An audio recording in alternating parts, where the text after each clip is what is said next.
Le personnage de Saitama est-il la meilleure représentation du plus fort? Eh bien la réponse est non, et je vais t'expliquer pourquoi. Pour commencer, qu'est-ce qu'un personnage qui incarne la représentation du plus fort? Eh bien premièrement, c'est un personnage qui a remporté absolument tous ses combats et sans aucune difficulté.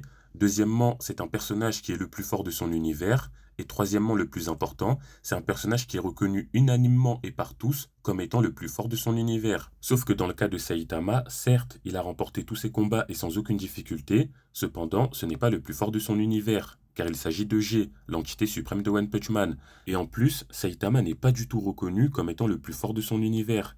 Il n'y a que très peu de personnes qui sont au courant de la véritable puissance de Saitama. Pour la plupart des autres personnages, Saitama n'est qu'un héros comme un autre. La preuve en est que ce n'est qu'un héros de classe B. Conclusion, Saitama n'est vraiment pas la meilleure représentation de ce qu'on appelle le plus fort. Par contre, parmi tous les personnages qui incarnent la représentation du plus fort, Saitama est certainement le plus fort d'entre eux. En gros, Saitama est la plus forte représentation du plus fort. Et ça, c'est pas moi qui le dis, mais Murata lui-même.